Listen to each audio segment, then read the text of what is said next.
เลลูยาฮาเลลูยาฮาโลခွန်အားရကြလားဘာမှမပြောသေးဘူးခွန်အားရကြလားရမှာပါเนาะယုံကြည်ခြင်းနဲ့မိကွက်အလိုရှင်ကစကားပြောပါတယ်ဒီနေ့စကပေးကဟိုမကြခင်မှာပေါ့เนาะကလေးနှစ်ယောက်ရဲ့ဖေဖြစ်တော့မယ်ဆိုတဲ့ပြောတဲ့ချိန်မှာတယောက်ဆရာကြီးကတော့တေချာလေးကျွန်တော်ကိုဒီလိုလက်မထောင်ပေးပါတယ်ဘာဖြစ်ဆိုတော့ကျွန်တော်ရဲ့ဒုတိယကလေးကတော့တားလေးဖြစ်မယ်ပြီးတော့လက်ခုပ်သေးပါအောင်ဝေါဆိုတော့ပြောလို့ပါတော့တားလေးဖြစ်မယ်ပြီးတော့ကျွန်တော်နှုတ်ကပတ်တော်ဝင်ငါပို့ဆင်ခြင်းတဲ့ခါမှာကျွန်တော်ကဂလတိကနေယူရာထိကိုကျွန်တော်ဖတ်တဲ့ခါမှာကျွန်တော်ဖတ်ရင်းနဲ့ကျွန်တော်ဘယ်လိုလဲသူ့ထိတဲ့ရာတိတ်မတွေ့တယ်လို့ခံစားတယ်ဒါပေမဲ့ကျွန်တော်ဇခရီကိုကျွန်တော်အာယုန်ထဲမှာရတယ်ဇခရီကိုဖတ်ရင်းနဲ့အရင်တုန်းကကျွန်တော်ဘုရားခင်ကဘုရားခင်နဲ့ကျွန်တော်ရဲ့ကြားထဲမှာကျွန်တော်ကတော့ဘုရားခင်ကပြေဆုံးစေမလားတော့မသိဘူးကျွန်တော်သားသမီး3ယောက်လိုချင်တယ်အကြီးဆုံးကတော့မင်္ဂလိဖြစ်မယ်ပြီးတော့အငယ်2ယောက်ကတော့သားဖြစ်မယ်ဆိုပြီးကျွန်တော်စန္ဒရှိတယ်ပြီးတော့အကြီးဆုံးကဘုရားခင်တကယ်ပဲမင်္ဂလိပြီးတယ်သူ့နာမည်ကဒိုရာဆိုပြီးကျွန်တော်နာမည်မဲလိုက်တယ်ကျန်တဲ့ຢာတွေကသူ့အဖွာအပိုင်းပေါ့နော်ဒုတိယသားလေးအခုမွေးလာတဲ့ခါမှာကျွန်တော်ကသူ့ကိုအီဒိုဆိုပြီးတော့မှမဲဖို့ရတဲ့လုံခဲ့တဲ့နေ့ပေါင်းများစွာကလေးကရွေးထားပြီးသားဖြစ်တယ်အီဒိုဆိုတာကတော့အချိန်တန်တဲ့ခါမှာဆိုတဲ့အတိတ်ပဲကိုရတယ်အထူးသဖြင့်ဒီနေ့ပြောသွားမဲ့နှုတ်ကပတ်တော်ကိုဒီဇခရီအကြောင်းကိုကျွန်တော်ပြောမှာဖြစ်တယ်ဇခရီရဲ့အဖိုးဖြစ်ပါတယ်အီဒိုဆိုတာသူဟာယပရောဟိတ်အမျိုးဖြစ်တယ်မှုတော်ဆောင်တော်သူဖြစ်တယ်ပြောချင်တာကအီဒိုလဲကျွန်တော်သားအီဒိုလဲဘုရားခင်အတွက်ကျွန်တော်စက်ကတ်ထားတဲ့လူတစ်ယောက်ဖြစ်ပါတယ်ဘုရားခင်ကလည်းသူ့ဘုန်းတော်ထင်ရှားပွဲသုံးပြုဖို့ရတဲ့ဒီနေ့ကနေလဲပြောချင်ပါတယ်အာမင်စင်ပြီးတဲ့ဆိုရင်ကျွန်တော်တို့နှုတ်ကပတ်တော်ကိုဆင်တင်ကျမ်းစာထဲမှာတော်လကောင်းကိုပါတဲ့ device ထဲကနေကြည့်လို့ရတယ်ဇခရီအနာဂတိကျမ်းအခန်းကြီး3ကိုကျွန်တော်ဒီနေ့အဲ့ဒီထဲမှာရည်ကူးဖို့ဖြစ်ပါတယ်နော်နှုတ်ကပတ်တော်ရည်ကူးဖို့ဖြစ်ပါတယ်တိကနေ30အထိရှိတယ်ကျွန်တော်သေးစိတ်ကျွန်တော်တို့မသွားနိုင်ဘူးဒါပေမဲ့တချို့အရာလေးတွေကိုကျွန်တော်ပို့ပြီးတော့မှဥစားပြီးတော့မှဝင်ငါဖွင့်တဲ့ပြင်ဆင်ထားပါတယ်ပေါ်ပွင့်စင်ပြီးပြီလားဇခရီဒီမှာမပေါ်လို့โอเคထူးသဖြင့်ဒီနှုတ်ကပတ်တော်ဟာအရန်နဲ့နေတဲ့ခါမှာကျွန်တော်လဲဖတ်ရင်းနဲ့ခွန်အားရလေးဖတ်လေးတပိုက်ပြီးတာနဲ့ကျွန်တော်တော်တော်လေးဆင်ခြင်ရတယ်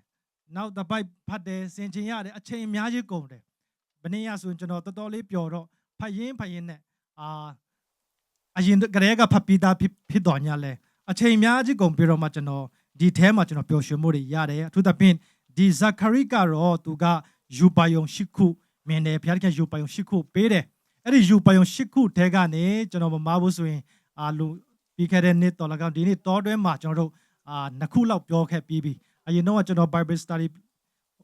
တင်ကြားတဲ့ချိန်မှာလားနှုတ်ကပတ်တော်ဝေငှတဲ့ချိန်မှာတော့မသိဘူးအဲ့ဒီချိန်မှာကျွန်တော်ပြောခဲ့တဲ့ຢာကတော့ဘာလဲဆိုတော့စီမီခုံနဲ့တန်လွန်ပြန်အကြောင်းကိုကျွန်တော်တို့ဝေငှခဲ့ပြီ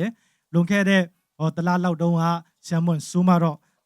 တိုင်းစရာကျိုးကိုကင်တဲ့ပုဂ္ဂိုလ်အကြောင်းကိုသူကပြောခဲ့တယ်ဒီနေ့တော့ကျွန်တော်ဘယ်သူအကြောင်းကိုပြောမလဲဆိုတော့အခန်းကြီး3မှာပါတဲ့ယောရှုနဲ့စာဒန်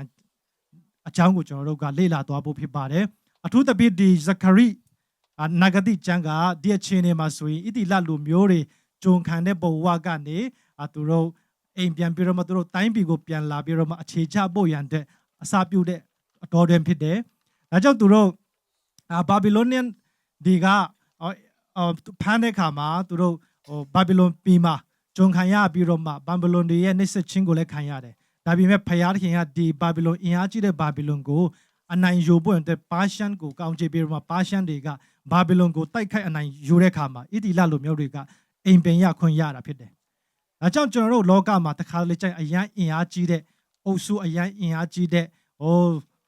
ဂိုင်းတွေဘယ်လောက်ပဲရှိနေပါစေဖယားခင်ရဲ့နိုင်ငံတော်ကလွယ်တခုမှတည်မြဲတာမရှိဘူးဟာလေလုယာအကြောင်းသူတို့ပါရှန်တွေရဲ့ဂျေဇုကြောင့်သူတို့ကအိမ်ပင်ရခွင့်ရတယ်တိုးတော်ညာသူတို့ကလွတ်လပ်တော့တိုင်းပြည်တော့မဟုတ်သေးဘူးသူတို့ကိုအုပ်ချုပ်တဲ့မြင်းလက်ရှိတယ်ပါရှန်ကလည်းတစ်ဖက်ကနေသူတို့ကိုအုပ်ဆိုးနေတယ်ဒီအချိန်တွေမှာဇခရီကိုဖ ဖယားခင်ပဲပိုင်းမှာအသုံးပြုလဲဆို the prophet အနေနဲ့အသုံးပြုတယ်ဒီထဲမှာပါမဲ့ယစ်ပရောဟိတ်ယောရှုကြတော့သူကဘုရားခင်ကဘာသာရေးပိုင်းမှာခေါင်းဆောင်နေနဲ့ခံထားတယ်အဲ့ဒီပိုင်းမှာနိုင်ငံရဲ့အနေနဲ့အုပ်စိုးမဲ့သူကတော့ဇေရုဘာဘဲဖြစ်တယ်ဇေရုဘာဘဲသူတို့နှစ်ဦးကတိုင်းပြည်ကိုဦးဆောင်နေရတဲ့ကာလဖြစ်တယ်အဲ့ဒီချိန်မှာဆိုရင်စီးပွားရေးလည်းအစီမပြေသေးဘူးအခုမှဘာနဲ့တူမလဲဆိုကျွန်တော်တို့မေးလောင်ပြကြတဲ့ဒေတာတွေကိုကျွန်တော်ပြန်ငင်းချမ်းရေးရပြီးတော့ပြန်သွားတဲ့ခါမှာကျွန်တော်တို့အခုပြည်တော်သားဆိုရင်တရွာလုံးနီးပါပေါ့နော်ပြကြခဲ့တယ်ဒါဆိုရင်ပြည်တော်သားမှာငင်းချမ်းပြီးအိမ်ပြန်လို့ရပြီဆိုရင်ဘာလို့ကြမလဲဆိုတော့လူတွေကပထမအဆုံးသူတို့ရဲ့အိမ်အတွက်ဦးစားပြီးလုပ်ကြမှာပဲဣတိလလူမျိုးတွေကလည်းသူတို့မိသားစုအိမ်အတွက်စောက်ဖို့ရတဲ့သူတို့လုပ်ကြတယ်တော်တော်ညံလည်းဒီကြားထဲမှာဇေရုဘာဘဲတော်လကောင်ဇခရစ်တော်လကောင်သူတို့ဝင်တာထားတဲ့ရာကပါဆိုငါတို့ဖះเจ้าလဲစောက်ကြရအောင်ဆိုပြီးဖះเจ้าစောက်ပွင့်တဲ့သူတို့ဖះခင်အသုံးပြုထားတဲ့လူတွေဖြစ်တယ်ဒီကြားထဲမှာအတိုင်းပြည်ရဲ့ပတ်ဝန်းကျင်မှာရှိတဲ့လူတွေကနောက်ဆက်လဲပေးတယ်အထဲမှာကျွန်တော်တို့တိုင်းသူပြည်သားတွေကလည်းအရန်စင်းရတဲ့ခါမှာဗိမာန်တော်တဲ့ပေးကမ်းလူတန်းပို့ရတဲ့သူတို့မလောက်ဘူးခုချိန်မှာကျွန်တော်တို့ဖះเจ้าတဲ့မြောက်များစွာပတ်စံလိုတယ်ကျွန်တော်ခွဲတန်းနေလဲချထားတယ်တုတ်တော်ညာလဲကျွန်တော်တို့ပေးချင်ရက်သားနဲ့ကျွန်မိသားဆိုတဲ့မလောက်မငါဖြစ်တဲ့အခြေအနေလဲကျွန်တော်ကြုံတွေ့ရမှာဖြစ်တယ်ကျွန်တော်ကိုယ်တိုင်မှဆောင်ရွက်ပေါ့နော်ကျေးဇူးတော်ကြောင့်ကျွန်တော်ပြီးခဲ့တဲ့ promotion video တဲ့ရိုက်ပွဲတက်ရှိလာတဲ့ခါမှာကျွန်တော် budget ကိုအကျန်းဖြင့်ကျွန်တော်ကအသုံးစိတ်ကိုတွက်လိုက်တဲ့ခါမှာ3,000ကျော်ပါဖြစ်တယ်ကျော်ပြီဖြစ်တယ်ဟာလေလုယာဖယားသခင်ကကျွန်တော်တို့ခုချိန်မှာဘာမှမရှိဘူးလို့ကျွန်တော်တို့ပြောနေပေမဲ့ဒီမှာရှိတဲ့လူတွေ100ကျော်လေးကျွန်တော်150ဝန်းကျင်ပါရှိတဲ့ယုံကြည်သူတွေကိုအသုံးပြုတယ်ဒီထဲမှာအရန်ဘီလီယံနာတွေမရှိဘူးမီလီယံနာတွေမရှိဘူးတိုးတော်ညာလဲ3,000ကျော်ကိုဖယားကသူ့ဗိမာန်တဲ့ပါဝင်နိုင်ဖို့တင်တဲ့ကျွန်တော်ကိုကောင်းချီးပေးတာဖြစ်တယ်ဟာလေလုယာဒီချိန်နေမှာယစ်ပရောဟိတ်မင်းယောရှုဒီအတူတကွဖတ်ရအောင်နော်အစဉ်ပေးတယ်ဆိုရင်တင်းနဲ့3ယစ်ပရောဟိတ်မင်းယောရှုဒီထာဝရဘုရား၏ကောင်းကင်တမန်ရှင်ရက်နေတွေကို၎င်းစာတန်ဒီရံဘက်ပြုတ်၍သူ၏လက်ရာဘက်၌ရက်နေတွေကို၎င်းငါအားပြတော်မူ၏ဒီမှာခဏဒုက္ခပတ်တော်ဆင်ခြင်ကြရအောင်ထာဝရဘုရားကဘာကိုပြလဲဆိုရင်တော့ဇခရိကိုယစ်ပရောဟိတ်ယောရှုအကြောင်းကိုပြောတယ်သူကဘယ်သူရဲ့ရှေ့မှာရက်နေလဲဆိုရင်တော့ထာဝရဘုရား၏ကောင်းကင်တမန်ရှိနေရက်နေတွေကို၎င်းစာတန်ကသူ့ရဲ့ညာဘက်မှာရက်တာကိုသူကပြတယ်တဲ့ဒီနေ့ကျွန်တော်တို့စာတန်ဆိုတာကတခါတလေကျကျွန်တော်တို့ဖျားမရှိတဲ့နေရာမှာစာတန်မရှိဘူးเนาะဖျားလူရှိတဲ့နေရာစာတန်မရှိဘူးလို့ကျွန်တော်အမြဲတမ်းပုံမှန်အားဖြင့်စဉ်းစားလက်ရှိတယ်ဥပမာဆိုဒီမှာဖျားเจ้าထဲမှာစာတန်ရှိမှာမဟုတ်ဘူးပေါ့နော်ဒါဆိုရင်ကျွန်တော်တို့မောင်းထုတ်တယ်ဒီမှာဖျားခင်ကိုချင်းမတဲ့နေရာဖြစ်တယ်တစ်ဖက်မှာဆိုရင်စာတန်ဟာဖျားရှိတဲ့နေရာမှာလည်းသူကရှိနေတယ်အဲကြောင့်ယောဘဝတ္ထုကြည့်တဲ့အခါမှာဖျားခင်ရဲ့သားသမီးတွေစုအစည်းအဝေးလုပ်နေတဲ့ချိန်မှာအဲ့မှာစာတန်ကလာတယ်စာတန်လာပြီးတော့အဲ့ဒီစည်းဝေးကိုသူကတက်တယ်ကျွန်တော်ဆို awakening girlfriend လို့ပေါ့နော် girlfriend ကြီးဖျားခင် girlfriend တခုစီစဉ်လိုက်တယ်အဲ့ဒီမှာစာတန်လည်းပါတယ်လူမျိုးများစွာဘုရားကိုချီးမွမ်းတဲ့ချိန်မှာစာတန်ကတော့အဲ့ဒီချိန်မှာယောဘရဲ့အားနည်းချက်ကိုပြောဖို့ရန်တဲ့ဖျားခင်စင်မှာရောက်လာတယ်ပြောချင်တာကစာတန်ဆိုတာဖျားရဲ့နားမှာလည်းရှိတတ်တယ်ဖျားမောင်းထုတ်တဲ့ခါမှာတော့သူကတော့သူ့အနားမှာကတ်လို့မရဘူးဒါပေမဲ့ဒီနေရာမှာစာတန်ကယစ်ပရောဟိတ်မင်းယောရှုရဲ့ညာဘက်မှာရက်တာဆိုတာကိုကျွန်တော်အဓိကလေ့လာခြင်းတယ်ဘာဖြစ်လို့လဲဆိုတော့ညာဘက်မှာရက်ချင်းဆိုတာကကျွန်တော်တို့အထူးသဖြင့်နှမျိုးသွေးလို့ရတယ်အထူးသဖြင့်ကျွန်တော်တို့ညာဘက်မှာရက်တိုင်းကောင်းတဲ့အချိန်ရှိတယ်လို့မကောင်းတဲ့အချိန်ရှိတယ်အထူးသဖြင့်ဘယ်ချိန်မှာမကောင်းဘူးလဲဆိုတော့တရားရုံးမှာဂျူးလူမျိုးတွေရဲ့တရားစီရင်တရားရုံးမှာဆိုရင်ကျွန်တော်တို့တရားလိုက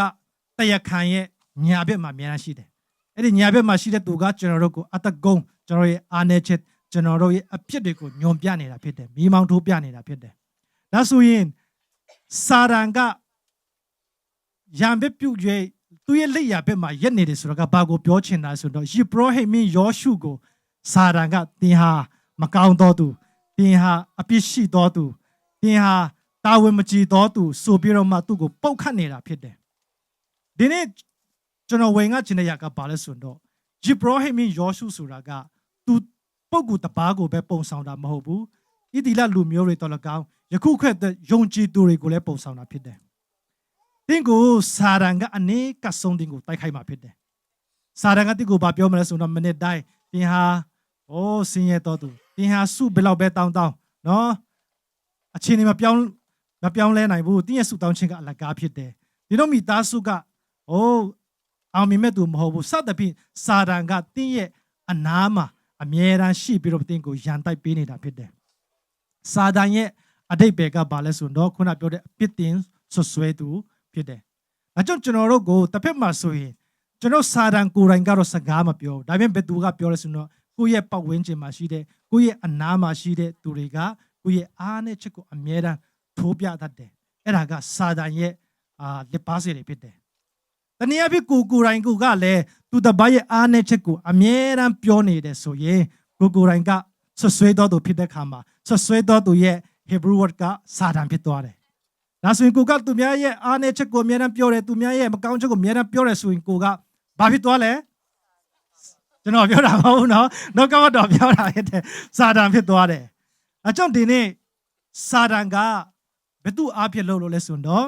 တင်းရဲ့နားမှာရှိတဲ့လူတွေတင်းကိုစကားပြောနိုင်တဲ့သူတွေတင်းရဲ့အားနည်းချက်ကိုသိတဲ့သူတွေတင်းရဲ့အနည်းဆက်ဆုံးပုဂ္ဂိုလ်ထံကနေတင်းကိုတိုက်ခိုက်မှာဖြစ်တယ်။တင်းရဲ့အသွေးခေါ်ကနေတိုက်ခိုက်မှာဖြစ်တယ်။တင်းကိုဒါကြောင့်နံပါတ်1အနေနဲ့ကျွန်တော်တို့စာတန်ကအဝေးမှာမရှိဘူးကျွန်တော်တို့ရဲ့အနားမှာကျွန်တော်ကိုတိုက်ခိုက်ပွင့်တရှိရဲဆိုတော့ကျွန်တော်သိဖို့လိုအပ်တယ်။အငယ်နှစ်ကိုဖတ်ရအောင်။ထာဝရဘုရားဤကောင်းကင်တမန်ကလည်းအိုစာတန်ထာဝရဘုရားသည်တင့်ကိုဆုံးမတော်မူပါစေသောယေရုရှလင်မြို့ကိုရွေးချယ်ပြီးသောထာဝရဘုရားသည်တင့်ကိုဆုံးမတော်မူပါစေသောဤသူသည်မိထဲကနှုတ်သောထင်းစဖြစ်သည်မဟုတ်လောဟုစာတန်ဆို၏ဒီနေရာမှာထာဝရဘုရား၏ကောင်းကင်တမန်ကနောက်ထာဝရဘုရားစီမာပေါ့နော်တိုင်လိုက်တာကိုကျွန်တော်တွေ့ရတယ်ဒီနေ့ကျွန်တော်Hebrew word ကိုကြည့်တဲ့အခါမှာထာဝရဘုရား၏ကောင်းကင်တမန်ဆိုတာမပါဘူးထာဝရဘုရားအထိပဲပါတယ်ဒါဆိုရင်ကျွန်တော်အဲ့ပုံစံနဲ့ဖတ်မယ်ဆိုရင်တော့ထာဝရဘုရားကစာတန်ထာဝရဘုရားတွေတင်းကိုဆုံးမတော်မူပါစေတော့ဆိုတာကိုအဓိပ္ပာယ်ရတယ်ဒီပုံစံနဲ့နေဆက်ဆုံးပဲသူကဘာသာပြန်လဲဆိုတော့မြန်မာစာမီမှာကျွန်တော်တွေ့ရမယ်ကောင်းကင်တမန်ဆိုတာမပါဘူးဒါဆိုရင်ထာဝရဘုရားကစာတန်ကိုဆုံးမဖို့ရန်အတွက်နောက်ထာဝရဘုရားကိုအကူအညီတောင်းတယ်လို့ကျွန်တော်မြင်ရတယ်နော်ဒါဆိုရင်ထာဝရဘုရားနှစ်ပါးရှိတာလားဆိုတော့ကျွန်တော်စဉ်းစားဖို့လိုအပ်တယ်ဒါပေမဲ့ဒီအရာကိုကျွန်တော်ကြည့်တဲ့အခါမှာtheologian တွေကပထမထာဝရဘုရားဆိုတာကယေရှုခရစ်တော်လူစားတိမခံခင်ရဲ့အခြေအနေကိုပြောတာဖြစ်တယ်တဲ့ယေရှုခရစ်တော်ကိုပြောတာဖြစ်တယ်ထာဝရဘုရားကဒါဆိုယေရှုခရစ်တော်ဘုရားကစာတန်ထာဝရဘုရားဒီတင်းကိုဆုံးမတော်မူပါစေတော့ဆိုပြီးတော့မှပြောနေတာဖြစ်တယ်တဲ့ဒါဆိုရင်ကျွန်တော်ပြန်စဉ်းစားမယ်ဆိုရင်ဒါဆိုရင်ဘုရားသခင်သုံးပါးတဆူရှိတယ်ဘုရားခမဲတော်ဘုရားသားတော်ဘုရားတာရှင်တော်ဝိညာဉ်ဘုရားဒီသုံးပါးဟာသူရဲ့တန်ဖိုးသူရဲ့ authority သူရဲ့တကူဟာညီတူညီမျှဖြစ်တယ်တိုးတော်ညာလဲဒီနေရာမှာဘာဖြစ်လို့ယေရှုခရစ်တော်ဘုရားဆိုတဲ့ပထမထာဝရဘုရားကဖခမဲတော်ဖြစ်တဲ့ဒုတိယထာဝရဘုရားစီမှာဘာဖြစ်လို့အကူအညီတောင်းတာလဲပေါ့နော်ဒီရန်နဲ့ပတ်သက်ပြီးတော့မှတခြားကျမ်းတစ်ခုကျွန်တော်ဖတ်ပွင့်အတွက်ရွေးချယ်ထားတယ်အဲ့ဒါကတော့ဘာလဲဆိုတော့ရှင်ယုဒအခန်းကြီး1အငယ်9အစဉ်ပြတယ်ဆိုရင်ဖတ်ဖို့ဖြစ်တယ်ရှင်ယုဒအခန်းကြီး1အငယ်9မှာကောင်းကင်တမန်မင်းမိခေလမူကားမောရှိကိုအကြောင်းပြု၍မာနနဲ့ငင်းခုန်သောအခါကဲရွေ့စွာသောပြစ်တင်ခြင်းကိုမပြုဝံပဲထာဝရဘုရားသည်တင့်ကိုဆုံးမတော်မူစေတည်းဟုသာ၍ပြောဆို၏တဲ့ဒီနေရာမှာမောရှိရဲ့ခန္ဓာကိုယ်ကိုသူတို့အငင်းခုန်လုပ်တယ်လူတယ်ဒါမှမဟုတ်မောရှိနဲ့ပတ်သက်ပြီးကောင်းကင်တမန်နဲ့စာတန်ကသူတို့လူနေတဲ့အရာတွေ့ရတယ်ဒီအချိန်မှာကောင်းကင်တမန်ကတော့အများကြီးမပြောတော့ဘူးအဲ့ဒီစာတန်ကိုမတိုက်ခိုက်တော့ဘူးဒါပေမဲ့တိုက်ခိုက်မဲ့စာနင်းကိုဘုရားသခင်ကဆုံးမပါစေဆိုပြီးတော့ပြောလိုက်တာကိုကျွန်တော်တွေ့ရတယ်ဒါဆိုရင်ကောင်းကင်တမန်ကတကယ်တော့ဒီအချိန်မှာကြည့်မယ်ဆိုရင်သူကိုယ်တိုင်ကိုကဘုရားသခင်ရဲ့အမိန့်တော်တိုင်းဘုရားသခင်ကဲ့သို့တော်သူ့မှာတကူမရှိဘူးဒါပေမဲ့ဘုရားသခင်ကိုသူကအကူအညီတောင်းလိုက်တဲ့အခါမှာဘုရားသခင်ကတော့သူ့ကိုကူညီနိုင်တယ်ကျွန်တော်တွေ့ရတယ်ဒါဆိုရင်ဒီနေရာမှာရှိတဲ့ထာဝရဘုရားဆိုတဲ့ယေရှုခရစ်တော်ကတကူရှိရဲ့သားနဲ့ဘာဖြစ်လို့ ဒုတိယထာဝရဘုရားဖြစ်တဲ့ခပ်ဖခမဲတော်စင်မှာအကူအညီတောင်းတာလဲပေါ့နော်ဒီနေရာကိုကျွန်တော်ကြည့်တဲ့အခါမှာဖယားသခင်ကကျွန်တော်တို့သူ့ရဲ့တန်ဖိုးရော့ကျသွားခြင်းမဟုတ်ဘဲနဲ့ဖယားသခင်ကိုယ်တိုင်ကိုယ်ပင်စာဒမာနရဲ့ဆုံးမခြင်းဖယားသခင်ကိုယ်တိုင်ကိုယ်ပင်စာဒမာနကိုဆုံးမလိုက်တဲ့အခါမှာသူ့ရဲ့တကူကိုပို့ပြီးတော့မှပြောချင်တာဖြစ်တယ်ဒါဆိုရင်ဒီနေ့ထာဝရဘုရားကဆုံးမတယ်ဆိုတာကကျွန်တော်ဘယ်လိုတွေ့ရမလဲဘယ်ပုံစံကဆုံးမတာကိုရတယ်ဆိုရင်အထူးသဖြင့်သူကစာရန်ကတော့ခုနပြောတဲ့ယေဘရဟိမင်းဟာနင်းဟာမကောင်းဘူးဆိုပြီးတော့မှသူကိုဆွဆွဲဖို့အတွက်ညာဘက်မှာယက်ထားတာဖြစ်တယ်ခုနညာဘက်မှာယက်ထားတဲ့အရာနဲ့ပတ်သက်ပြီးတော့မှဒုတိယတစ်ခုပြောမယ်ဆိုရင်ကျွန်တော်ခုန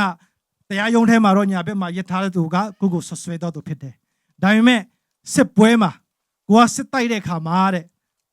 ကျွန်တော်ဘယ်ဘက်မှာဒိုင်းလောကိုကင်ဆောင်ကြတယ်ညာဘက်မှာကျွန်တော်ဒါပဲဖြစ်ဖြစ်လမ်းပဲဖြစ်ဖြစ်ကျွန်တော်ကင်တယ်ဘယ်ဘက်ကလုံခြုံမှုရှိတယ်ညာဘက်ကလုံခြုံမှုမရှိဘူးဒါကြောင့်ကျွန်တော်တို့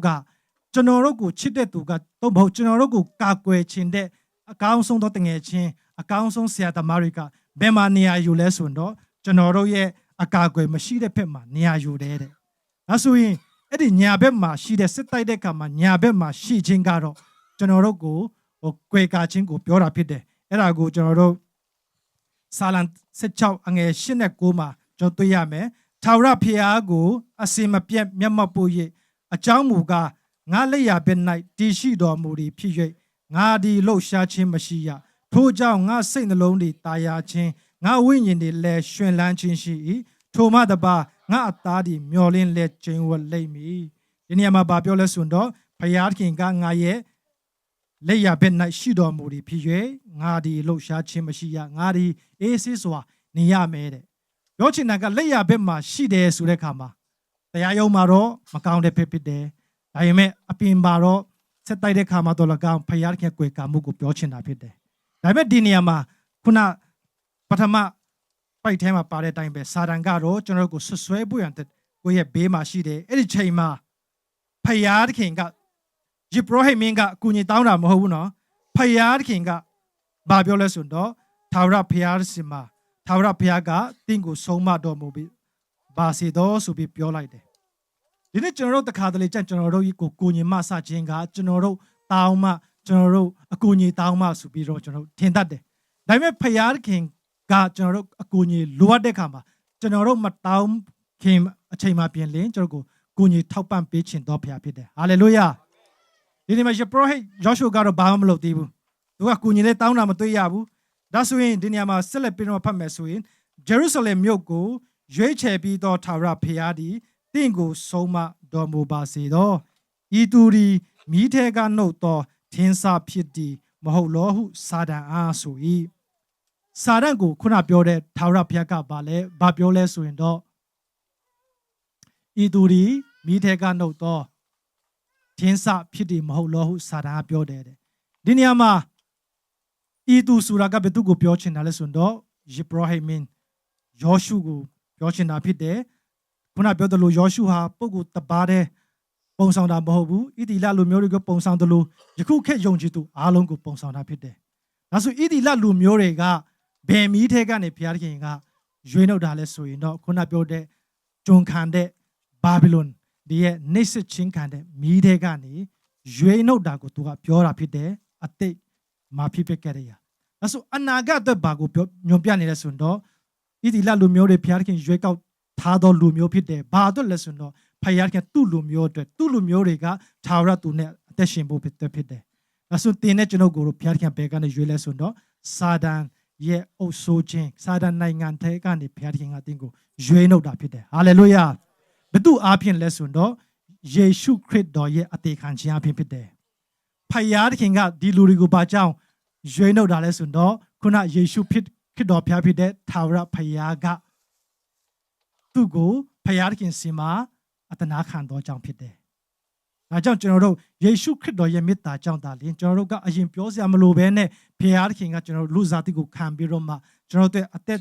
ပေးပြီးတော့မှ stay ပြီးတော့မှကျွန်တော်တို့ကိုကယ်တင်တာကိုကျွန်တော်ကတွေ့ရတယ်။ဒါကြောင့်တီတုအခန်းကြီး3အငယ်9မှာငါတို့ကျင့်သောဖြောင့်မတ်ခြင်းအကျင့်အားဖြင့်မဟုတ်ပဲမိမိတနာခြင်းဂရုဏာတော်နဲ့အညီဒုတိယမွေးခြင်းနဲ့ဆိုင်သောစီးကြောခြင်းအားဖြင့်၎င်း တန်ရှင်းသောဝိညာဉ်တော်၏အသက်ပြုပြင်ခြင်းအပြင်၎င်းငါတို့ကိုကယ်တင်တော်မူ၏တဲ့ငါတို့ကျင့်သောဖြောင့်မတ်ခြင်းအကျင့်အပြင်မဟုတ်ဘူးဖယားခင်ကသူ့ရဲ့စန္ဒအတိုင်းဖယားခင်ကသူ့ကိုသားသမီးမျိုးကိုချစ်တော်ကြောင့်ရွေးနှုတ်တာကိုကျွန်တော်တို့ကဒီနေ့ဒီနေရာမှာတွေ့ရတယ်ပြီးတော့အငယ်3ကိုဖတ်ရအောင်ယောရှုသည်ညညိုးသောအဝတ်ကိုဝတ်လက်ကောင်းကင်တမန်ရှိမှရက်နေတော်မူဖြစ်၍လေးကိုဆက်ဖတ်ရအောင်ကောင်းကင်တမန်ကလည်းညညိုးသောအဝတ်ကိုချွတ်ပယ်ကြလော့ဟုမိမိရှိမှရက်နေသောအခြားသူတို့အားဆို၏ယောရှုအားလည်းတင်းအဖြစ်ငါရှင်းပြီးတင်းတဲ့သောအဝတ်ကိုဝတ်စေမည်ဟုဆို၏ဒီနေရာမှာကောင်းကင်တမန်ကညညိုးသောအဝတ်ကိုချွတ်ပယ်လော့ဟုမိမိရှိမှရက်နေသောအခြားသူတို့အားဆို၏တဲ့ညစ်ပတ်တဲ့အဝတ်ညညိုးသောအဝတ်ကိုဝတ်ဆင်တာကခုနယောရှုယေဘရဟိမင်းကြီးဖြစ်တယ်။ဘာကြောင့်လဲဣတိလလူမျိုးကိုပုံဆောင်တာဖြစ်သောကြောင့်ဣတိလလူမျိုးတွေဟာဘာဗလုန်ကျွန်ခံရက်တဲကနေလွတ်မြောက်တော်ညာလဲသူတို့ရဲ့အသွေးခေါ်တွေဘာဗလုန်ရဲ့ဖျားတွေကိုတန်တာတဲ့သူလည်းရှိကောင်းရှိလိမ့်မယ်။အသက်ရှင်သောထာဝရဖျားရဲ့အလိုတော်တိုင်းအသက်မရှင်သေးသောသူလည်းရှိကောင်းရှိလိမ့်မယ်။ကျွန်တော်ဘဝမှာဖျားခင်ကစာဒမာနရဲ့လက်ထဲကနေကျွန်တော်ကိုရွေးချယ်တော်ညာလဲရွေးကောက်တော်ညာလဲတခါတလေကြာရင်ကျွန်တော်ဇာတိဟောင်းကကျွန်တော်ကိုလွမ်းမိုးတတ်တယ်ဇာတိဟောင်းကကျွန်တော်တို့အပြင်ပန်းမှာကြည့်မယ်ဆိုရင်ကျွန်တော်မွေးစီဝါဖြစ်တော်လကောင်းကျွန်တော်ဇာတိဟောင်းဖြစ်တဲ့မကောင်းတဲ့အရာတွေလုတ်ခဲ့တဲ့အရာတွေပေါ်မှာအဖြစ်တော်လကောင်းဖယားခင်ကကျွန်တော်ကိုရွေးချယ်တာဖြစ်တော်ညာလဲစာဒမာနကဒီအရာတွေကိုမမိအောင်တခါတလေကြာရင်သင်ဟာမကောင်းပါဘူးသင်ငယ်တုန်းကဒီလိုလုတ်ခဲ့တယ်သင်ငယ်တုန်းကခိုးခဲ့တယ်စသဖြင့်သင်ဆရာကျော်တဲ့ဘွားတုန်းကဒီလိုလုတ်ခဲ့တယ်မိုက်ခဲ့တယ်စသဖြင့်ကိုယ့်ရဲ့အတိတ်မှာမကောင်းတဲ့အရာတွေကိုပြန်ပြီးတော့မမိချင်းနဲ့လည်းတိုက်ခိုက်တတ်တယ်ဒါပေမဲ့ဒီနေရာမှာအဲ့ဒီကျွန်တော်တို့မကောင်းတဲ့အရာအပြစ်အင်ဂျီအပြစ်နဲ့ပတ်သက်တဲ့နော်အပြစ်နဲ့ပြည့်နေတဲ့ဒီညစ်ညိုးတဲ့ဝက်လုံကိုဖယားခင်ကိုယ်တိုင်ကိုကသူ့ရဲ့ကောင်းကင်တမန်တွေကိုစီလိုပြီးတော့မှခိုင်းပြီးတော့မှကျွန်တော်ကိုချွတ်ပယ်ရတဲ့ခေါင်ကိုပေးတယ်ယောရှုဒီအင်ဂျီတင်းကိုတင်ချွတ်ပါလို့လည်းမပြောဘူးနော်ဒီအင်ဂျီကြီးကိုဘယ်သူကချွတ်လဲဆိုတော့မိမိရှိမှရက်နေတော့အခြားသူတို့အားဆိုရတဲ့ဒီယောရှုရဲ့အင်ဂျီညညိုးတဲ့အင်ဂျီဒီအပြစ်ကိုနေတော့ဖယ်ပေးကြပါဆိုပြီးပြောတယ်ကျွန်တော်အပြစ်တရားထဲမှာနေတဲ့ခါမှာတခါတလေကြာရင်ကျွန်တော်တို့ကိုယ့်ဟာကိုယ်ရုန်းကန်ဖို့ရန်တော့ကျွန်တော်တို့ကစူးစမ်းအားထုတ်ကြတယ်ဒါဟာအရန်ကောင်းတယ်တိုးတော်ညာတဲ့တကယ်လွတ်မြောက်ခြင်းကဖယားသခင်ထမ်းမလာတာဖြစ်တယ်ဟာလေလုယာဒီနေ့ကွန်ပျူတာတော့မတောင်းပေမဲ့ပိုးလေဝကြောင်းနဲ့ပြောချင်တယ်သူကဒီနေ့ ICC တင်းတော်မှာရောက်ခါစားတော့ကသူကစစ်လိတ်ကိုအရန်ကြိုက်တယ်စစ်လိတ်တောက်တာသူကအရန်ဝါဒနာပါတယ်ပေါ့နော်သူရဲ့ဝါဒနာကစစ်လိတ်တောက်ချင်းပေါ့တခါတလေကြရင်သူတို့ကလည်းအမှုဖျားเจ้าမှာအိတ်တော့အမှုတော်ဆောင်တွေနဲ့လဲပေါင်းတော့သူတို့ကျွန်တော်တို့ရဲ့ရှေ့မှာလဲသူတို့မတောက်ချင်ဘူးတိုးတော်ညာလဲကျွန်တော်တို့အရင်တုန်းကကျွန်တော်တို့ဒီ experience ရှိဖို့တာဖြစ်တော့ကြောင်းကျွန်တော်တို့ကလည်းသူတို့ PK ဘလောက်ပဲဝါနော်တခြားအရာတွေနဲ့ပါဇက်ကိုထိန်းနေပါစေကျွန်တော်ကအနံ့ကနေတီးတယ်တခါကျရင်ကျွန်တော်စနောက်တတ်ကြတယ်လူပုဂ္ဂိုလ်တော့မတွေ့ဘူးဥပမာတောက်ကြနေဆူတောင်းဖို့သွားတယ်ကိုက9 နာရီခွဲ10 နာရီလောက်မှတိုက်ပေါ်မှာတက်တယ်ဒါပေမဲ့ကျွန်တော်တို့ရှိမှဘယ်သူမှမရှိဘူးဒါပေမဲ့အနံ့ကတော့စိတ်ဓာတ်နဲ့ရတဲ့ခါမှာရှိမှဘယ်သူဖြတ်သွားလဲဆိုတော့ကျွန်တော်တီးတယ်ပူလို့ရှိမယ်တကယ်ပေါ့နော်သူအဲ့လိုဖြစ်တယ်ဒါပေမဲ့သူကသူ့ရဲ့ကျိုးစားအားထုတ်မှုနဲ့သူကဖြတ်ကျင်တယ်တိုးတော်ညာလဲ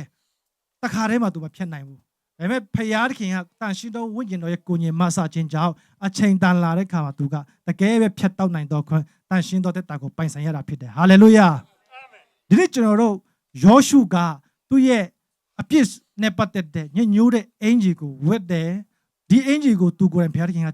ချွတ်ပွင့်တဲ့အမိန်မပေးဘူးနေအင်ဂျီချွတ်ညစ်ပတ်တယ်မပြောဘူး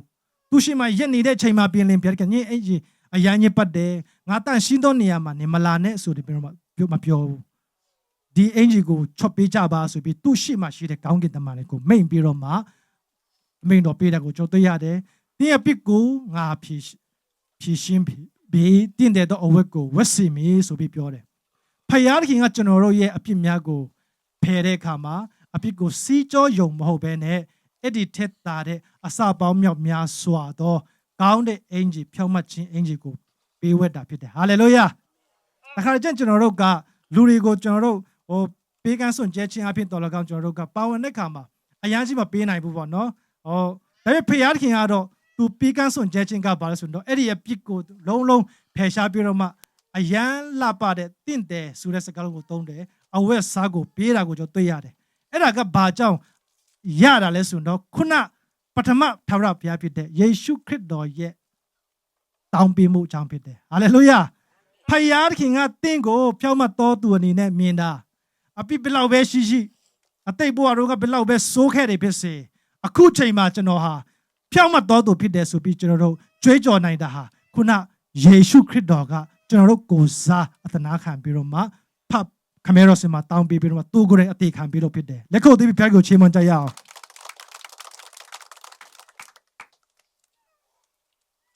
တိပိယခန်းချင်းနဲ့အငယ်9မှာကျွန်တော်တို့တည်ပြီးသားဖြစ်တယ်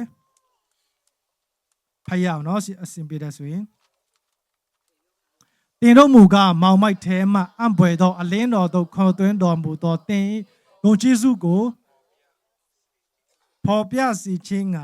ရွေးတော်မူသောအမျိုးဖြစ်ကြ၏မင်းစည်းစိမ်ရှိသောယေဘရဟိတ်မျိုးတန်ရှင်းသောလူမျိုးပိုင်ထိုက်တော်မူသောအပေါင်းအသင်းတို့ဖြစ်ကြ၏ဖယားသခင်ကကျွန်တော်တို့ကိုရွေးချယ်တာကအထူးသဖြင့်ကျွန်တော်မင်းစည်းစိမ်ရှိသောယေဘရဟိတ်အမျိုးဖြစ်ဖို့တန်ရှင်းသောလူမျိုးဖြစ်ဖို့ပိုင်ထိုက်သောအပေါင်းအသင်းဖြစ်ဖို့ရတဲ့တင်းနဲ့ကျွန်တော်ကိုရွေးချယ်ပြီးတော့မှတန်ရှင်းသောတက်တာကိုပေးတာဖြစ်တယ်ဒီအရာကိုယေခရက်ကမင်းတဲ့ခါမှာသူကဒီနေရာမှာသူပြောသွားတဲ့အရာတစ်ခုရှိတယ်အငယ်9ကိုဖတ်ကြရအောင်ငါကလည်းစင်ကြယ်သောပေါင်းကိုသူ၌ခေါင်းပေါ်မှာတင်ကြစေဟုဆိုရတိုင်းစင်ကြယ်သောပေါင်းကိုသူ၏ခေါင်းပေါ်မှာတင်၍အဝတ်ကိုဝတ်စေကြ၏ထာဝရဘုရား၏ကောင်းကင်တမန်ဒီလည်းအနားမှာရက်နေ၏တဲ့ဒီနေရာမှာဖယားခင်ကဒီလူသူ့ရဲ့အင်ဂျီကိုလဲပြီးတဲ့ချိန်မှာနောက်ထပ်တစ်ဆင့်ကဖယားခင်ကမလုပ်သေးဘူးတိုးတော်ညာလဲဂျေခရိုက်က prophet ဖြစ်တဲ့ကမှာသူကပြည့်ကျမ်းတွေကိုလည်းအရန်ပိုင်တယ်ကျွန်တော်တို့ရဲ့သူတို့ရဲ့ကိုးကွယ်ခြင်းတလေးကိုသိတဲ့ခါမှာဂျီပရိုဟိတ်ဆိုတာကသူတို့ဒီတိုင်းပဲအင်ဂျီဝေယုံနဲ့မရဘူးခေါင်းပေါင်းလဲပေါင်းရတယ်ဆိုတော့သိတယ်ဒါကြောင့်သူကဒီစကားကသူပြောသွားတဲ့အရာဖြစ်တယ်စင်ကြယ်သောပေါင်းခေါင်းပေါင်းကိုသူ့အပေါ်မှာတင်ကြပါဟုပြောတယ်တဲ့စင်ကြယ်သောခေါင်းပေါင်းကိုလည်းသူတို့ကတပ်ပေးထားတယ်တဲ့ဒါဆိုစင်ကြယ်သောခေါင်းပေါင်းနဲ့ပတ်သက်ပြီးထွတ်မြောက်ရာကြံခန်းကြီး28အငယ်36နဲ့38ကိုဖတ်ရအောင်ထွတ်မြောက်ရာ28အငယ်36ကနေ38ရွှေရှင်တင်းချက်ကိုလည်းလှုပ်ရိပ်တစိတ်ပေါ်မှာအခရာတင်တကယ်တော့ထာဝရဘုရားတန်ရှင်းခြင်းဟုအခရာတင်၍ပြာသောကျိုးနှင့်မောင်းရှိ၌ခြေထားရမည်အာရုံဒီထိုတင်းချက်ကိုနဖူး၌စင်သဖြင့်ဤတီလအမျိုးသားတို့ဤတန်ရှင်းသောအလူဒါနနှင့်ဆိုင်၍တန်ရှင်းရှိသမျှသောအရာတို့၌ပါသောအပြစ်ကိုဆောင်ရမည်သူတို့သည်ထာဝရဘုရား၏စိတ်တော်နှင့်တွေ့ခြင်းကအာရုံ၏နဖူး၌အစဉ်စင်ရမည်26ကို36ကိုပြန်ထုတ်ပေးပါဒီနေရာမှာသူတို့ခေါင်းပေါင်းပေါ်မှာသူတို့ရေးထားတဲ့စာရှိတယ်အဲ့ဒါကဘာလဲဆိုတော့တစိတ်ပေါ်မှာအခရာတင်တကယ်တော့ထာဝရဘုရားအားတန်ရှင်းခြင်းဟုအခရာတင်ရမယ်တဲ့ခေါင်းပေါင်းမှာသူတို့စာသားရေးထားတယ်အဲ့ဒါကတော့ထာဝရဘုရားကတန်ရှင်းတယ်ဆိုတဲ့စာသားဖြစ်တယ်ဒါဆိုရင်ဒီစာသားကိုယောရှုရဲ့ခေါင်းပေါင်းအတွက်သူတို့ကပေါင်းပေးထားတယ်ပြောချင်တာကယုံကြည်သူတွေဘယ်လောက်ပဲအပြစ်ထဲမှာနေပါစေယေရှုခရစ်တော်အပြစ်ဘုရားခင်ကရွေးနှုတ်တဲ့အခါမှာဖယားခင်ကဒီနေရာမှာနော်ကျွန်တော်တို့တန်ရှင်းတော်သူဖြစ်တဲ့ဆိုတဲ့တစိတ်ကိုခတ်ပေးထားတာဖြစ်တယ်ဟာလေလုယာကျွန်တော်တို့အဲ့ဒါနဲ့ပတ်သက်ပြီးဟာတာပေါ့နော်ကျွန်တော် EPDS မှာကျောင်းတက်တုန်းကအားလုံးကမာစတာတက်တဲ့သူတို့ကောင်း MTH တက်တဲ့သူတို့ကောင်း DMin PhD အားလုံးတက်တဲ့သူတိုင်းကကုစာနဲ့ကိုအရန်ခက်ခဲတယ်လို့ပဲပြောနေကြတယ်မာစတာလည်းစာရန်ခက်တယ်ဒေါက်ထရိတ်တွေလည်းအရန်ခက်တယ်ပြောရင်ပြောနေတနေ့မစ်ချနာဘက်ကဆရာအဒီဆိုတဲ့တယောက်ရှိတယ်သူကအရန်ခက်တော့သူ9နှစ်လောက်ကြာပြီဒါနဲ့ကျေးဇူးတော်အကြောင်း6နှစ်လောက်မှသူပြီးတော့မယ် dissertation လည်းအပ်ပြီးတော့မယ်ဒါနဲ့ကျွန်တော် coffee တောက်ရင်းနဲ့ပြောရကြတော့အရန်ခက်တယ်ကျေးဇူးတော်အကြောင်းပြီးနိုင်တယ်ဆိုပြီးပြောရင်ပြောတဲ့ဆရာခတ်တန်းကဒါဆိုရင်ကျွန်တော်တို့အရန်ခက်တယ်ဆိုတော့တခြားလူတွေမတူအောင် ဒီမင်းရတဲ့ခါမှာဒီကျွန်တော်တို့ဒီခေါင်းပေါင်းမှာပေါ့နော်အုတ်ထုပ်မှာ APTS ဆိုတာရင်ကောင်းမလားဒီကြောင့်မှရန်ခက်တယ်ဆိုတဲ့အရာကိုပြောချင်တာပေါ့စာရင်းနဲ့ပြောချင်တာကကျွန်တော်ခေါင်းပေါင်းမှာဖယားခင်ကခေါင်းပေါင်းယုံပဲနဲ့ကျွန်တော်ကိုချီးမြှောက်တဲ့သစိတ်တစ်ခုပဲမဟုတ်ပဲနဲ့ဒီလူဟာတန်ရှင်းတယ်ဆိုတဲ့သစိတ်ကိုတခါတည်းတပ်ပေးထားတာဖြစ်တယ်ဟာလေလုယာဒါဆိုရင်ကျွန်တော်တို့ဒီအကြောင်းအရာနဲ့ပတ်သက်ပြီးကျွန်တော်စဉ်းစားတဲ့အခါမှာဖယားခင်ကကျွန်တော်တို့ကိုတွေ့တိုင်းဒါမှမဟုတ်ဆိုကျွန်တော်လူတွေကိုတွေ့တိုင်း uniform ကနေလည်းတွေ့လို့ရတယ်သူတို့ခေါင်းကနေလည်းကျွန်တော်ကြည့်လို့ရတယ်ဖယားခင်ကဒီလူဟာအပြစ်ရှိတော်သူဖြစ်တယ်လို့စာတန်ကဘယ်ကနေပြောလဲဆိုတော့ကျွန်တော်ရဲ့အုံနောက်ခေါင်းကနေတိုက်ခိုက်တာဖြစ်တယ်ဒါပေမဲ့ဒီတိုက်ခိုက်ခြင်းကိုကြော်ဖွင့်ဖွင့်တဲ့ဒီခေါင်းထဲမှာပဲဒီလူဟာဖယားခင်အတွက်တန်ရှင်းတော်သူဖြစ်တယ်ဆိုတော့ဘုရားခင်ကသစိတ်ခတ်ပေးထားတာဖြစ်တယ်ဟာလေလုယာဒီနေ့ကျွန်တော်တို့တက်တာထဲမှာအတိတ်ကကျွန်တော်ကိုဆွဲကြဖို့ရတဲ့စာတန်ကအမြဲတမ်းအလုပ်လုပ်တယ်တိုးတော်ညလည်းဖယားခင်ကတင့်ကိုဆွဲခေါ်ဖို့ရတဲ့အမြဲတမ်းအလုပ်လုပ်တယ်ဆိုတော့ကျွန်တော်တွေ့ရတယ်ပြီးတော့အငယ်6ကိုကျွန်တော်ဖတ်ရအောင်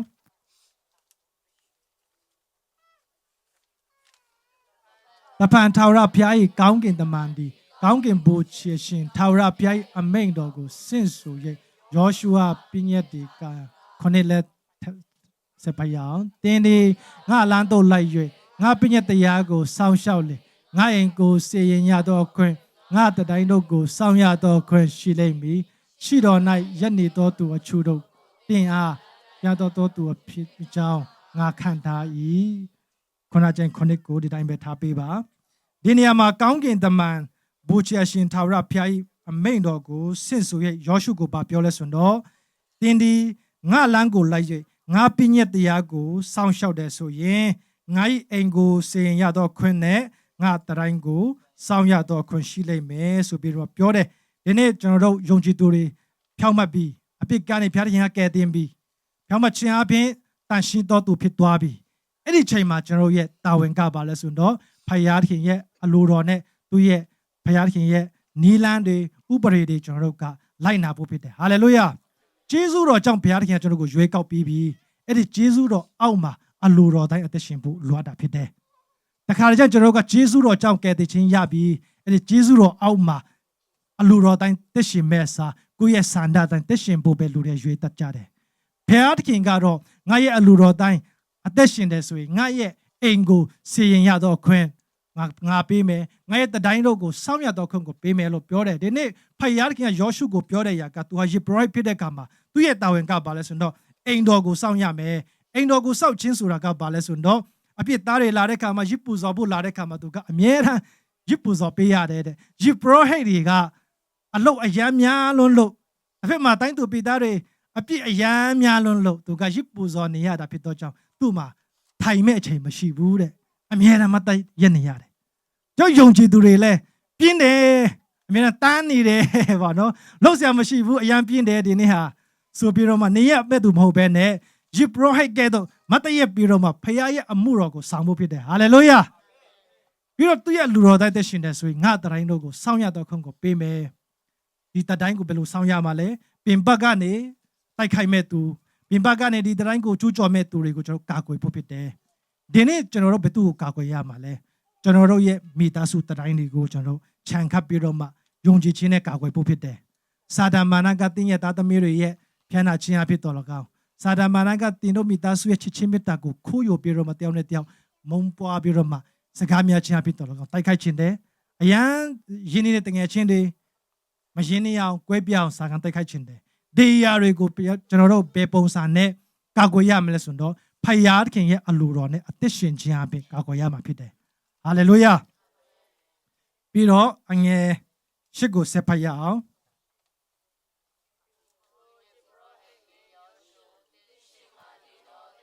ဒီပေါင်းတို့နဲ့သူနားထောင်လို့သူတို့ဒီနမိတ်လက္ခဏာနဲ့ရှင်တော်သူဖြစ်ကြ၏ငါ၏ကျွန်တေးဟုသောအညွန့်ကိုငါပေါ်ထွန်းစေမည်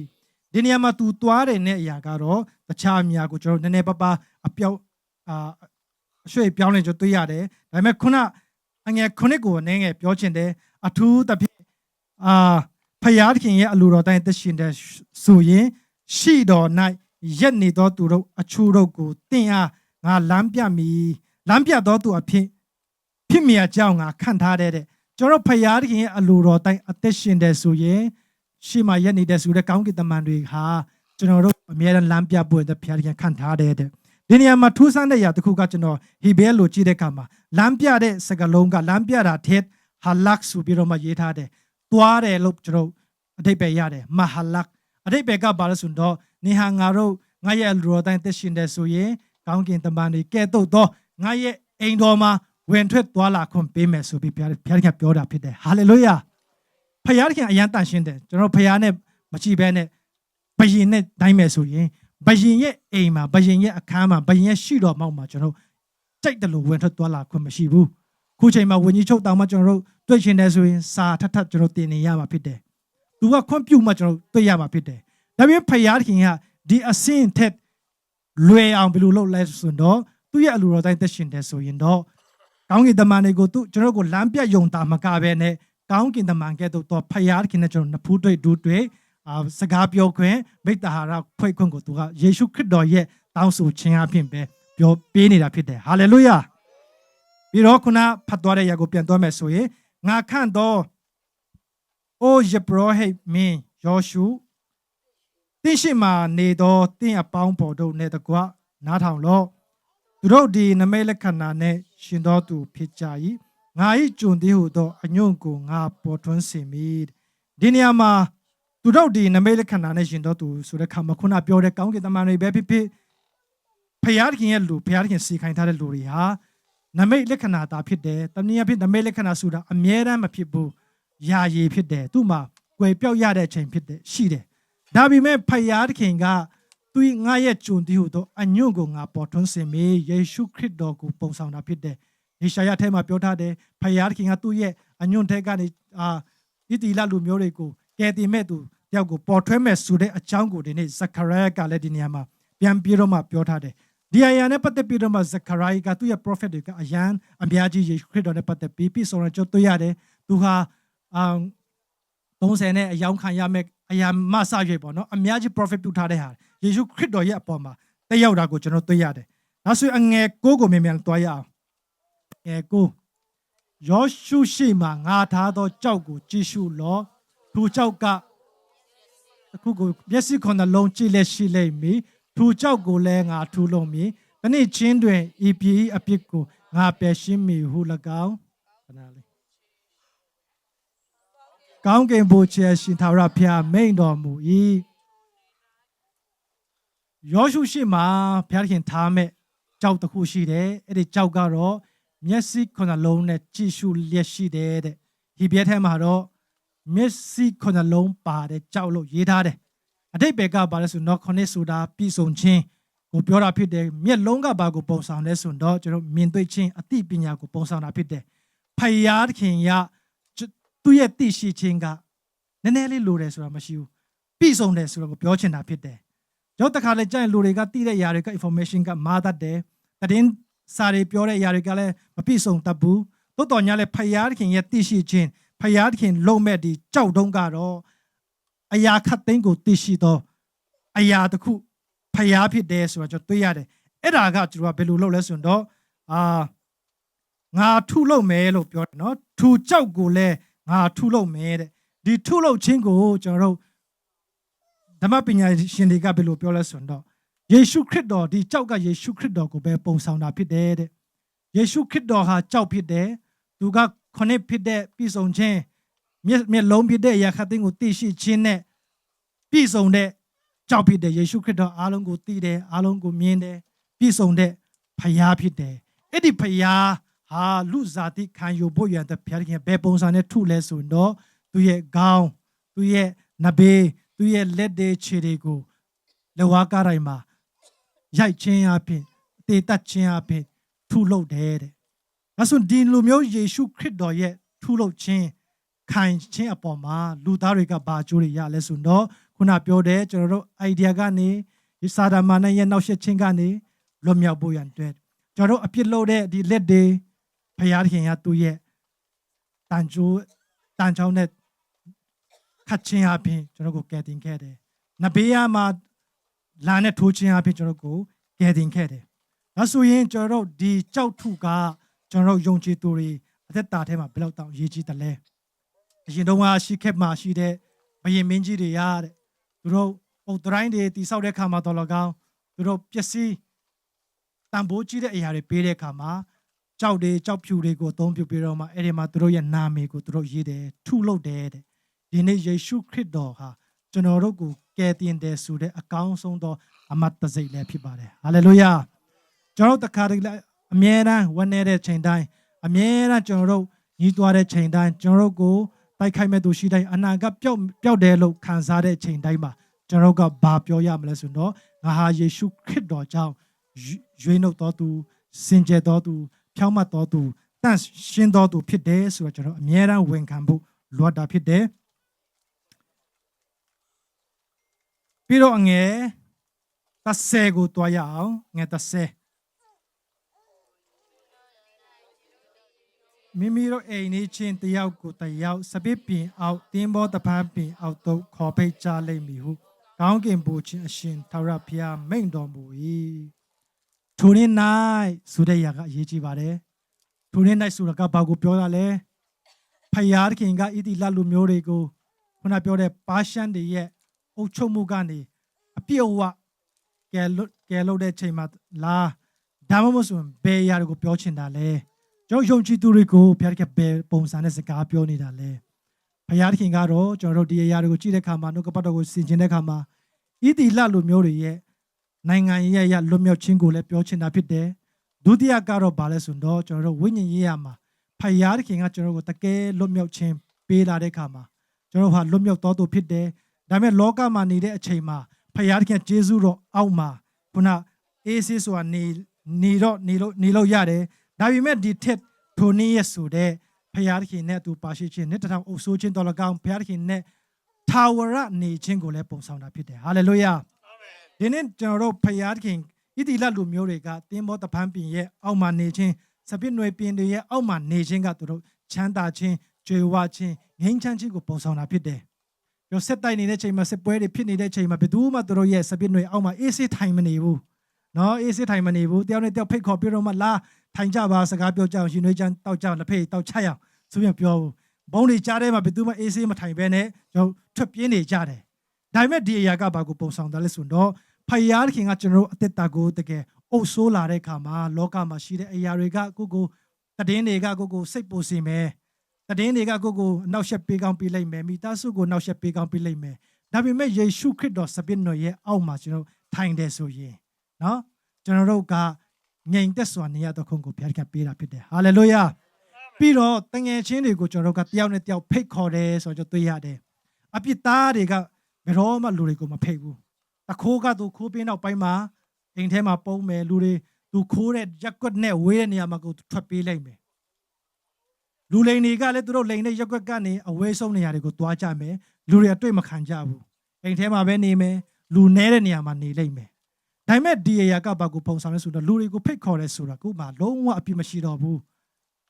ကိုမှလုံးဝဟောတာပါစိတ်မကြည်လင်တဲ့အရာတွေမရှိတော့ဘူးလူတွေအများကြီးကိုယ်အိမ်မှာဖိတ်ခေါ်ရဲတယ်ကြွေဝတယ်ချမ်းသာတယ်ဆိုတာကိုပုံဆောင်တာဖြစ်တယ်ယုံကြည်သူအားလုံးဟာယေရှုခရစ်တော်စပစ်နွယ်ရဲ့အောက်မှာကျွန်တော်အမြဲတမ်းနေတယ်ဆိုရင်ထိုင်တယ်ဆိုရင်ဖယားခင်ကစစ်မှန်သောငြိမ်သက်ခြင်းကိုပေးမှာဖြစ်တယ်ဟာလေလုယာဒီနေ့ကျွန်တော်တို့ခုနယေဘရဟိတ်ယောရှုမင်းကြီးကိုဘယ်ညာဘက်ကနေအမြဲတမ်းပုတ်ခတ်နေတဲ့သူတယောက်ကတော့စာဒန်ဖြစ်တယ်ဒါပေမဲ့အဲ့ဒီလူတွေကအဲ့ဒီစာဒန်ကသူ့ကိုဘယ်လောက်ပဲပုတ်ခတ်နေပါစေသူကတော့ဘာမှတောင်မပြောရဲဘူးမာနာနေမှာပေါ့နော်ငါမားတယ်ငါမန်တယ်လို့လည်းသူမပြောဘူးဒီတိုင်းပဲသူကပါစပ်ပိတ်ပေးနေတာအဲ့ဒီချိန်မှာသူအကူအညီမတောင်းခင်မှာဖယားခင်ကအဲ့ဒီစာဒန်ကိုဆုံးမဖို့ရန်တဲ့ဖယားခင်ကိုအကူအညီတောင်းပြီးတော့မှစာဒန်ကိုဆုံးမလိုက်တယ်ဒီနေ့ကျွန်တော်အပြစ်သားဖြစ်တာတဲ့ခါမှာလူတွေကနေမကောင်းဘူးလို့ပြောတယ်ကျွန်တော်အာနဲ့ချက်ကိုပြောလိုက်မယ်မန်တယ်ကျွန်တော်ပြန်ပြီးတော့မှခြေပနိုင်စွမ်းလည်းမရှိဘူးအဲ့ဒီချိန်မှာဘယ်သူကကျွန်တော်ကိုစားခြေပပြီးလဲဆိုတော့ယေရှုခရစ်တော်ကလက်ဝါးကားတိုင်းမှာခြေပပြီးတယ်ဟာလေလုယာလက်ခုပ်ဒီပထုဖျားရှင်ကိုချီးမွမ်းကြရအောင်ဒီနေ့ဒီနှုတ်ကပတ်တော်ဟာဒီနေ့ကျွန်တော်တို့ဖြစ်တဲ့ဣတိလလူမျိုးတွေအတွက်ပဲမဟုတ်ဘူးဒီနေ့ခေတ်ယုံကြည်သူအားလုံးတက်ဖြစ်တယ် ယေရှုခရစ်တော်လုပ်ပေးတဲ့ဂျေဇုတရားယေရှုခရစ်တော်လုပ်ပေးတဲ့လက်ဝါးကားတိုင်းမှာအသေးခံခြင်းအပြင်ကျွန်တော်တို့ဟာကောင်းစားတော်သူဖြစ်တဲ့လူတွေကိုတွေ့ရဲပြီးတော့မှလူတွေဖိတ်ခေါ်ပြီးတော့မှကျွန်တော်တို့ရဲ့ကျမ်းသာကြွေဝခြင်းကို sharing ပေးကမ်းဝေငှတော်သူလည်းဖြစ်နိုင်ဖို့အတွက်ဖျားရှင်ကောင်းချီးပေးပါစေ။